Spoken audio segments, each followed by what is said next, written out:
Hi aspirants, ప్రతి ఒక్కరికి తెలిసిందే 5th క్లాస్ ఈవీఎస్ టెక్స్ట్ బుక్లో ఇచ్చిన ఎవ్రీ చాప్టర్ని కూడా ఇన్ డీటెయిల్గా ఎక్స్ప్లెనేషన్ ఇస్తున్నాను.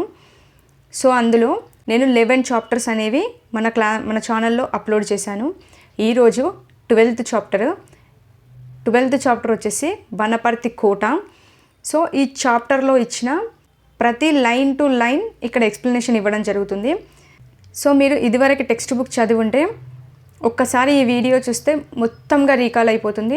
ఒక్క పాయింట్ కూడా మిస్ చేయకుండా ఇక్కడ ఎక్స్ప్లెనేషన్ ఇస్తాను. సో మీకు ర్యాపిడ్ రివిజన్గా యూజ్ అవుతుంది అండ్ మీరు చదివింది కూడా రీకాల్ అవుతుంది. నేను 11 చాప్టర్స్ అప్లోడ్ చేశాను. సో చాలామంది కామెంట్స్ పెట్టారు ఈవీఎస్ మొత్తం కంప్లీట్ చేయండి అని. సో చాలా డేస్ అయింది మన ఛానల్లో ఇలా కంప్లీట్ క్లాస్ అప్లోడ్ చేయక. సో టోటల్గా ప్రీవియస్ టెట్లో వచ్చిన బిట్సే ఎక్స్ప్లెనేషన్ ఇస్తున్నాను. అందుకే కొంచెం ఈ చాప్టర్స్ అనేవి డిలే చేశాను. లేట్ అయినా మ్యాక్సిమం లైన్ టు లైన్ చాప్టర్సే పెడతాను. చూడండి, ఈ చాప్టర్లో ఏముందో చూద్దాము. వనపర్తి కోట గురించి కంప్లీట్గా నేర్చుకుంటాం. ఈ టాపిక్ స్టార్ట్ అయ్యే ముందు మనకు ఒక పాయింట్ ఇచ్చాడు. చరిత్ర అంటే డెఫినేషన్ ఇవ్వడం జరిగింది. సో అది చూసుకోవాలి. చరిత్ర అంటే గడిచిన కాలంలో జరిగిన సంఘటనలు మరియు విశేషాలు తెలుసుకోవడం చాలా ఆసక్తికరంగా ఉంటుంది కదా. సో అలాంటి దాన్నే చరిత్ర అంటారు. ఓకే, డెఫినేషన్ గుర్తుపెట్టుకోండి. నెక్స్ట్ ఇంకేమి ఇచ్చాడు అంటే తెలంగాణ రాష్ట్రంలో అనేక కోటలు ఉన్నాయండి. ఓరుగల్లు కోట కావచ్చు, గద్వాల్ కోట కావచ్చు, గోల్కొండ కోట కావచ్చు, ఇలా చాలా కోటలు ఉన్నాయి. అసలు ఈ కోటలను ఎందుకు నిర్మిస్తారు అనేది చూసినట్లయితే పూర్వం రాజులు శత్రువుల నుండి రక్షణ కోసం తాము సాధించిన విజయాలకు గుర్తుగా కోటలను నిర్మించేవారు. ఓకే, అంటే శత్రువుల నుండి రక్షణ పొందడం కోసం మళ్ళీ తాము సాధించిన విజయాలకు గుర్తుగా నిర్మించినవే ఈ కోటలు. ఓకే, ఇది కోట యొక్క డెఫినేషన్ చూసుకోండి. నెక్స్ట్ వనపర్తి కోట గురించి చూసినట్లయితే వనపర్తి కోట అనేది మన రాష్ట్రంలోని వనపర్తి జిల్లాలో ఉంది. సో ఇది హైదరాబాద్కి 150 కిలోమీటర్ల దూరంలో ఉంటుంది. అసలు వనపర్తి అని ఎందుకు పేరు వచ్చింది అంటే ఇక్కడ వనాలు అనేవి ఎక్కువగా ఉండేవండి. సో ఈ వనాలు అనేవి ఎక్కువగా ఉండేవి కాబట్టి ఆ ప్రాంతానికి వనపర్తి అనే పేరు రావడం జరిగింది. ఓకే, వనపర్తి సంస్థానం ఏ విధంగా ఉండేది, అసలు వనపర్తి సంస్థానానికి మూల పురుషుడు ఎవరు అనేది చూసుకుంటూ వెళ్ళాలి. సో ఈ వనపర్తి సంస్థానానికి మూల పురుషుడు వచ్చేసి జనుం వీరకృష్ణారెడ్డి. ఓకే, ఈ నేమ్ ఇంపార్టెంట్, గుర్తుపెట్టుకోండి. ఎవరు? వనపర్తి సంస్థాన మూల పురుషుడు జనుం వీరకృష్ణారెడ్డి. ఇతడు క్రీస్తు శకం 1510లో మొట్టమొదటిసారిగా పాతపల్లిలో నివాసం ఉండేవాడు. ఓకే, ఎక్కడ? పాతపల్లిలో నివాసం ఉండేవాడు. తరువాత ఈ పాతపల్లికి దగ్గరలో సుగూరు అనే కోట నిర్మించుకున్నాడండి. ఈ పాతపల్లి తర్వాత సుగూరులో కోట నిర్మించుకొని సుగూరుకు మారడం జరిగింది. సో ఇక్కడ సుగూరుకు మారినప్పటి నుంచి ఆ ప్రాంతానికి సుగూరు సంస్థానం అనే పేరు వచ్చింది. ఓకే, మరి ఈ సంస్థానం వచ్చేసి ఎవరికి లోబడి ఉండేది అంటే గోల్కొండ సుల్తాన్లు ఉంటారు కదా, ఈ గోల్కొండ సుల్తాన్లకు సామంత రాజ్యంగా ఉండేది. ఏది? ఈ సుగూరు ప్రాంతం. ఓకే, మరి అప్పుడు గోల్కొండ రాజ్యాన్ని ఎవరు పరిపాలిస్తున్నారు అంటే సుల్తాన్ కులీ కుతుబ్ షా ఉన్నాడు కదా. సో ఈ సుల్తాన్ కులీ కుతుబ్ షా ఈ గోల్కొండ రాజ్యాన్ని పరిపాలిస్తున్నాడు. ఇది సుగూరు గురించి. ఇక్కడ వనపర్తి యొక్క రాజధానులను చూసినట్లయితే ఫస్ట్ పాతపల్లి కదా, పాతపల్లి నుంచి సుగూరుకు మార్చుకున్నాడు. తర్వాత ఇక్కడి నుండి ఎక్కడికి వెళ్ళాడు అంటే పెద్ద జనంపేటకి వెళ్తాడండి. ఓకే, పెద్ద జనంపేట నుండి మళ్ళీ ఎక్కడికి మార్చాడు అంటే కొత్త కోటకు మార్చాడు. చాలా ఇంపార్టెంట్, ఈ ఆర్డర్ గుర్తుపెట్టుకోవాలి. నెక్స్ట్ కొత్త కోట నుండి మళ్ళీ ఎక్కడికి మార్చాడు అంటే శ్రీరంగపురంకి మార్చాడు. ఈ శ్రీరంగపురం నుంచి చివరగా మార్చింది వనపర్తి. ఇది లాస్ట్ వచ్చేసి రాజధాని వనపర్తి. ఇక్కడ మనకు ఈ ఆర్డర్ అనేది చాలా ఇంపార్టెంట్. ఆర్డర్లో పెట్టండి అని కూడా బిట్ అనేది ఫ్రేమ్ అవుతుంది కాబట్టి గుర్తుపెట్టుకోవాలి. ఫస్ట్ పాతపల్లి, నెక్స్ట్ సుగూరు, సుగూరు నుండి పెద్ద జనంపేట, తర్వాత కొత్త కోట, తర్వాత శ్రీరంగపురం, తర్వాత వనపర్తి. ఓకే, ఇక్కడ ఇంకో పాయింట్ ఏంటి అంటే శ్రీరంగపురం నుంచి ఇక్కడ వనపర్తికి మారింది కదా రాజధాని. సో ఈ శ్రీరంగపురం నుంచి రాజధానిని వనపర్తికి మార్చింది ఎవరు అంటే రామకృష్ణరావు అండి. ఓకే, శ్రీరంగపురం నుంచి వనపర్తికి రాజధానిని మార్చిన వ్యక్తి ఎవరు అంటే రామకృష్ణరావు. ఓకే, ఈ పాయింట్ ఇక్కడ గుర్తుపెట్టుకోవాలి. క్లియర్? నెక్స్ట్ దీంట్లో ఇంకేం మెన్షన్ చేశాడు అంటే నెక్స్ట్ ఈ వనపర్తి సంస్థానం యొక్క పరిపాలన గురించి చూసినట్లయితే ఈ వనపర్తి 1510 నుండి 1948 వరకు వనపర్తి సంస్థానాన్ని పరిపాలించారు. ఇందులో 15 తరాల రాజులు పరిపాలించారండి. ఓకే, ఈ 15 తరాలలో కూడా 17 మంది రాజులు ఉన్నారు, 6 క్వీన్స్ రాణులు ఉన్నారు. ఓకే, ఎన్ని తరాలు? 15 తరాలు పరిపాలిస్తే అందులో 17 మంది రాజులు, 6 రాణులు పరిపాలించడం జరిగింది. సో ఈ సంస్థాన రాజులు ఎక్కువగా దేనికోసం కృషి చేశారు అంటే వ్యవసాయాభివృద్ధి కోసం ఎక్కువగా కృషి చేయడం జరిగింది. ఓకే, ఇది ఇక్కడ పాయింట్ ఇంపార్టెంట్, గుర్తుపెట్టుకోవాలి. వ్యవసాయాభివృద్ధి కోసం ఎక్కువగా కృషి చేశారు. సో ఇక్కడే ఈ సంస్థాన పరిధిలో గ్రామాల్లో 7 పెద్ద చెరువులను తవ్వించారండి. ఈ 7 పెద్ద చెరువులనే సప్త సముద్రాలు అని పిలుస్తారు. ఓకే, ఈ సముద్రాల నేమ్స్ చాలా ఇంపార్టెంట్. ప్రీవియస్ డిఎస్సిలో కూడా దీంట్లో నుంచి బిట్టుపడింది. సో ఇక్కడ పాయింట్ వ్యవసాయ అభివృద్ధి కోసం కృషి చేశారు, 7 పెద్ద చెరువులను తవ్వించారు, ఆ చెరువులని సప్త సముద్రాలు అంటారు. ఇప్పుడు నెక్స్ట్ సప్త సముద్రాలు ఏమున్నాయో చూద్దాం. చూడండి, ఇక్కడ సప్త సముద్రాల నేమ్స్ రాశాను, 7 సముద్రాలు, అవి ఎక్కడున్నాయని. ఫస్ట్ చూడండి, ఇవి బట్టి పట్టైనా సరే షార్ట్ కట్స్ పెట్టుకొనైనా సరే డెఫినెట్గా గుర్తుపెట్టుకోవాలి. ప్రీవియస్ డిఎస్సి 2017 డిఎస్సి బిట్ దీంట్లో నుంచే పడింది. చూడండి, ఫస్ట్ శంకర సముద్రం, కానాయపల్లి.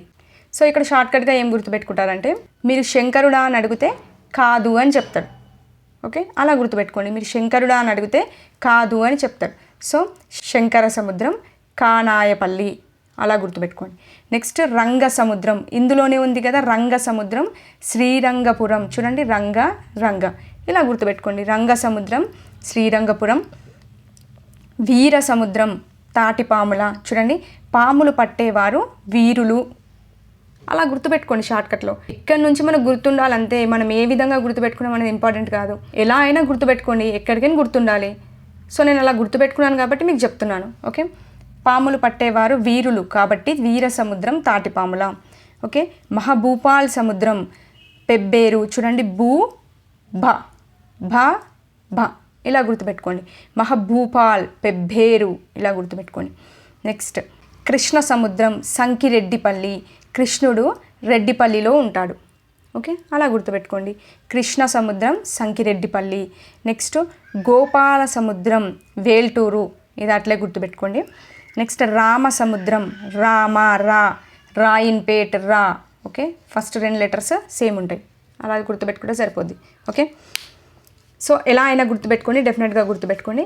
శంకర సముద్రం, కానాయపల్లి, రంగ సముద్రం, శ్రీరంగపురం, వీర సముద్రం, తాటిపాముల, మహబూపాల్ సముద్రం, పెబ్బేరు, కృష్ణ సముద్రం, సంకిరెడ్డిపల్లి, గోపాల సముద్రం, వేల్టూరు, రామ సముద్రం, రాయన్పేట్. ఓకే, ఈ సప్త సముద్రాలు తప్పకుండా గుర్తుపెట్టుకోండి. సో ఇక్కడే మనకు చిన్న పాయింట్ మెన్షన్ చేశాడు. భారతదేశానికి స్వాతంత్రం వచ్చిన తర్వాత సంస్థానాలన్నీ కూడా ఇండియన్ యూనియన్లో విలీనమయ్యాయి. సో వీటిని ఇండియన్ యూనియన్లో విలీనం చేసిన వారు ఎవరు అంటే సర్దార్ వల్లభాయ్ పటేల్ అండి. ఓకే, ఈ నేమ్ ఒకటి గుర్తుపెట్టుకోండి. ఈ సర్దార్ వల్లభాయ్ పటేల్ గారు సంస్థానాలన్నింటినీ ఇండియన్ యూనియన్లో విలీనం చేశారు. దేశంలో చివరగా విలీనమైన సంస్థానం ఏది అంటే నిజాం సంస్థానం. ఓకే, ఈ 2 పాయింట్స్ ఇంపార్టెంట్, ఇక్కడ గుర్తుపెట్టుకోండి. క్లియర్? నెక్స్ట్ ఈ వనపర్తి సంస్థానంలో కళలు ఏ విధంగా ఉండేవి, సాహిత్య సేవ ఏ విధంగా ఉండేది, దేవాలయాలు ఏ విధంగా ఉండేది అనేది చూద్దాం. ఫస్ట్ కళల గురించి చూసినట్లయితే, సో ఈ రెడ్డి ప్రభువులు చక్కని కళాభిరుచిని కలిగి ఉండేవారు. వీరు నిర్మించిన భవనాల గోడలకు, పైకప్పులకు రంగులతో అనేక డిజైన్లను వేయించేవారండి. డిజైన్లు అన్నీ కూడా జర్మనీ నుండి సామాగ్రిని, కళాకారులను తెప్పించి మరీ రూపొందించేవారు. ఓకే, అంతేకాకుండా వీరు సంగీతం, నాట్యం, హస్తకళలను కూడా ప్రోత్సహించేవారు. ఓకే, ఇది వీరి యొక్క కళలను గురించి చూసినట్లయితే. వీరి కాలంలో దేవాలయాలు ఏమున్నాయి అని చూసినట్లయితే ఈ వనపర్తి రాజులు అనేక దేవాలయాలను నిర్మించారు. అందులో ఒకటి శ్రీ రంగనాయక స్వామి ఆలయం. సో ఈ ఆలయాల్లో ఒకటే మెన్షన్ చేశాడు, శ్రీ రంగనాయక స్వామి ఆలయం. ఈ ఆలయాన్ని ఎవరు నిర్మించారు అంటే బహిరి గోపాలరావు. ఈ ఆలయాన్ని బహిరి గోపాలరావు తిరుపతి మరియు కంచి మరియు శ్రీరంగపట్నం. ఓకే, తిరుపతి, కంచి, శ్రీరంగపట్నాల్లో ఉన్న దేవాలయాలను సందర్శించి శ్రీరంగపురంలో శ్రీ రంగనాయక స్వామి దేవాలయాన్ని నిర్మించాడు. ఓకే, ఇది అద్భుత శిల్పకళకు నిదర్శనంగా నిలిచింది. ఈ దేవాలయం ఉత్తర శ్రీరంగ క్షేత్రంగా కూడా పిలువబడుతుందండి. ఓకే, ఈ వనపర్తి సంస్థానంలో మెన్షన్ చేసిన ఆలయం ఒకటి శ్రీ రంగనాయక స్వామి ఆలయం. దాన్ని బహిరి గోపాలరావు నిర్మించాడు. ఇవి గుర్తుపెట్టుకోండి సరిపోద్ది. ఓకే, నెక్స్ట్ సాహిత్య సేవ. ఇందులో కొంతమంది కవులను మెన్షన్ చేశాడు. వారి గురించి వారు ఏం రచనలు చేశారో చూసుకుంటే సరిపోద్ది. నేను ఇక్కడ రాస్తాను చూడండి. ఇందులో మెన్షన్ చేసిన కొంతమంది కవులు బహిరి గోపాలరావు, పావురం రంగాచార్యులు, కడుకుంట్ల పాపశాస్త్రి, అనుముల వెంకట సుబ్రహ్మణ్య శాస్త్రి. ఓకే, ఒక్కొక్కరి గురించి చూసినట్లయితే ఫస్ట్ బహిరి గోపాలరావు. ఇతను 8 భాషలలో పాండిత్యం కలవాడండి. సో ఈ 8 భాషల్లో పాండిత్యం ఉండడం వల్ల ఇతన్ని అష్టభాషకోవిదులు అని పిలుస్తారు. ఎవరు? బహిరి గోపాలరావు. ఇది ప్రీవియస్ టెట్ బిట్. అష్టభాషకోవిదులు ఎవరు అని అడిగారు. బహిరి గోపాలరావు, గుర్తుపెట్టుకోండి. నెక్స్ట్ పావురం రంగాచార్యులు. ఇతనికి శతాధిక గ్రంథకర్త అనే పేరుందండి. ఓకే, ఇది గుర్తుపెట్టుకోండి. నెక్స్ట్ కడుకుంట్ల పాపశాస్త్రి. ఈయన ఏం రాశాడు అంటే భ్రమరాంబికా సంవాదం. భ్రమరాంబికా సంవాదం రాసింది ఎవరు అంటే కడుకుంట్ల పాపశాస్త్రి. నెక్స్ట్ అనుముల వెంకట సుబ్రహ్మణ్య శాస్త్రి. ఈయన శ్రీకృష్ణ చరిత్ర సంగ్రహం కావచ్చు. నెక్స్ట్ కావ్యగుచ్చం అని మళ్ళీ రిపీట్ చేస్తున్నాను. బహిరి గోపాలరావు అష్టభాషకోవిదులు, పావురం రంగాచార్యులు శతాధిక గ్రంథకర్త. ఇది ప్రీవియస్ టెట్ పెట్టే. కడుకుంట్ల పాపశాస్త్రి భ్రమరాంబికా సంవాదం. ఇది ప్రీవియస్ టెట్ పెట్టే. అనుముల వెంకట సుబ్రహ్మణ్య శాస్త్రి శ్రీకృష్ణ చరిత్ర సంగ్రహం కావ్యగుచ్చం.